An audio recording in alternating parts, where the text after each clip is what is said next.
Sungai Brame adalah sungai yang berada di kaki tebing-tebing yang berada dalam gugusan Ngarai Sianok. Sungai ini memiliki air yang sangat jernih. Walau demikian, sungai ini memiliki kisah mistis tersendiri.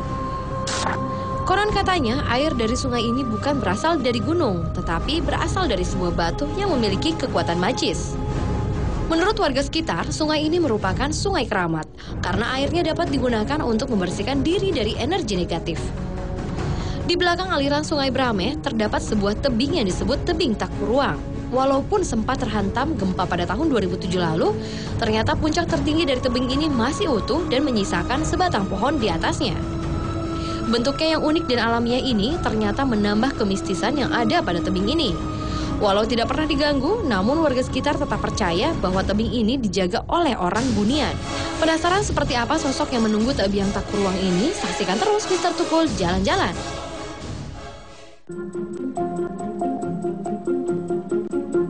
Pemirsa, dari kejauhan dengar suara anjing menggonggong nggak?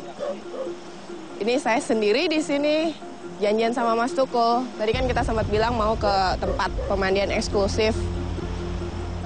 Tapi kok ternyata sepi ya di sekeliling. Jangan-jangan nyasar lagi, kemana lagi tadi? Yaudah deh, sambil nunggu Mas Tukul. Ya kalau muncul, mungkin saya mau sedikit cerita buat pemirsa Mister Tukul Jalan-Jalan.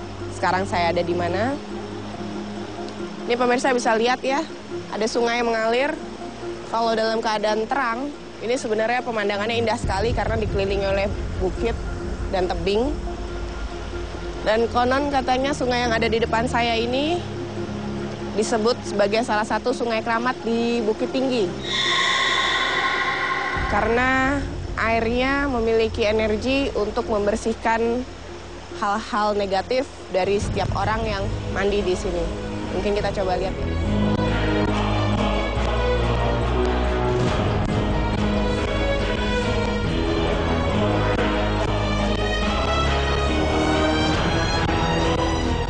Tapi saya penasaran sebenarnya dengan cerita sebenarnya dari sungai ini, tapi malam-malam gini siapa yang mau saya tanyakan ya? Tapi semoga ada yang lewat ya biar bisa saya tanyakan ya. Pak, ya. Ini saya malam-malam di sini sebenarnya janjian sama Mas Tukul. Iya. Dia mau langsung menuju ke sini tapi mungkin kesasar. Ya. Sebelumnya saya ngobrol-ngobrol dulu ya. Ya. Jadi sebenarnya kalau saya boleh tahu asal-usul cerita sungai ini bagaimana, Pak? Tempat menghanyutkan ilmunya di sini dulu, menurut ceritanya. Jadi sungai ini memiliki energi di mana bisa menghanyutkan energi negatif, ilmu-ilmu negatif ya? Iya. Itu cara ritualnya seperti apa biasanya? Ritualnya kalau seandainya menurut cerita orang, cukup dengan bunga rampai. Bunga rampai? Ditibur di sungai ini, ya kan? Terus di atasnya itu ada batu yang mengeluarkan air ini. Air ini keluarnya dari batu ini. Dari batu? Dari batu. Nah, aneh juga nggak sungai ini. Nah itu setelah bunga rampai dialirkan di sungai? Nah, di sana itu orang yang punya ilmu kebatinan dia mandi, terus ilmunya hanyut gitu. Nah Pak, kalau Bapak setelah banyak mengetahui mengenai penghanyutan ilmu di sini ya, kira-kira Bapak ada pengalaman sendiri atau kalau mungkin pengalaman dari... kita sendiri sering juga itu. Atau kira-kira 3 hari yang lewat, jangan lama-lama kan. 3 hari yang lewat, ada teman kita itu memotretnya kan. Pertama, foto. Pertama nggak ada apa-apa, cuma asli gambar yang dapat. Terus sekali lagi terjadi nggak ada apa-apa juga. Tapi yang ketiga kali ada seperti orang terbang melayang.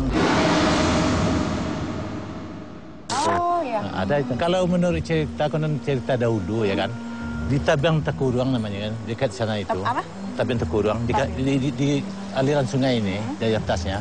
Di sana itu pernah terjadi dulu, waktu itu orang kencing berdiri, dipukul oleh orang punya baju besi gitu, langsung meninggal di sana. Bekas pukulannya di sini hijau seperti jari manusia. Ada? Ada dulu. Dan hanya ditemukan jenazahnya saja? Iya. Bapak, kalau tidak keberatan, mungkin bisa temani saya karena saya juga sedang mencari Ustadz Soleh Pati. Oke. Pemirsa, kita cari Ustadz Soleh Pati.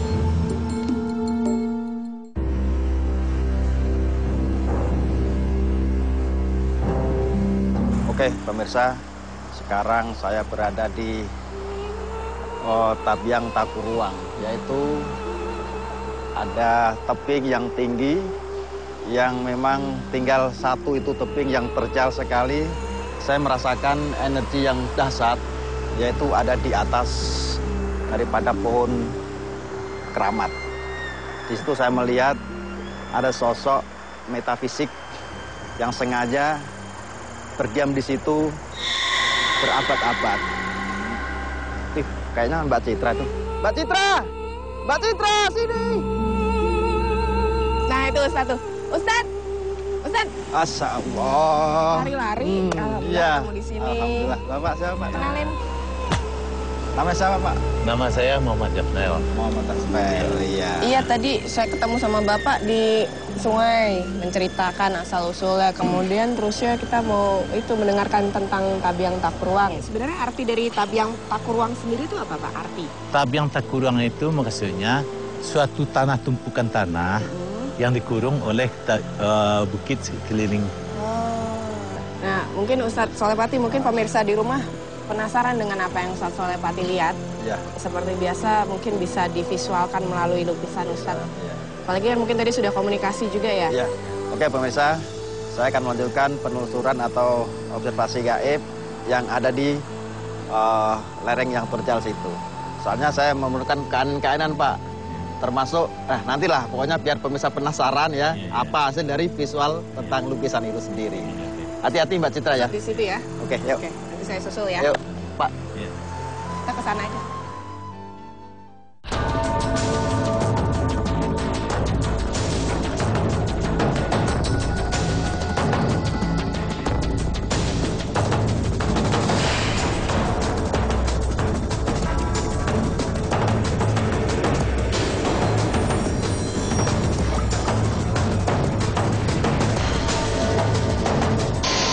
Kita sambil nunggu Ustadz Solepati selesai menggambar, ini ada yang masih saya mau tanyakan nih Pak ya.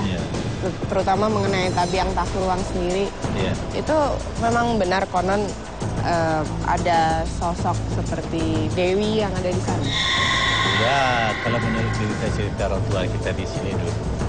Di sana itu dulu kan ada orang tua dari sini yang bisa melihat yang gaib gitu kan. Jadi di Tabiang Takuruang itu, kalau menurut orang tua kita itu, akan utuh selamanya. Sebab di atasnya itu, atau di puncak Tabiang Takuruang itu, ada satu kerajaan. Dan memang benar sih Pak, karena dari sini yang saya lihat ini kan suasana gelap. Tapi bukit itu sendiri seperti ada lapisan atmosfer yang agak menyala gitu. Jadi tadi pemirsa pada saat Bapak sedang menceritakan, pada saat berjalan ada anak kecil yang memegang kaki Bapak.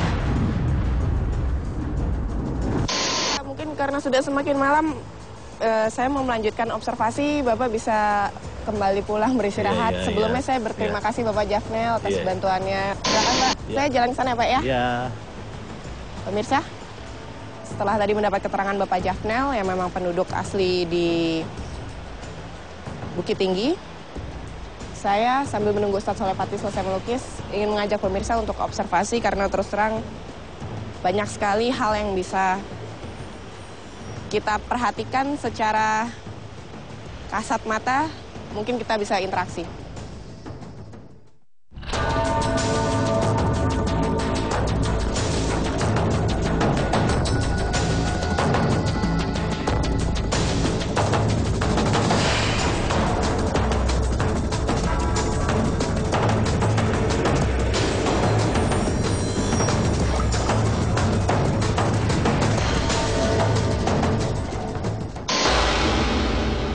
Ini seperti awan, itu sebenarnya ada lapisan dari dimensi astral menuju manusia.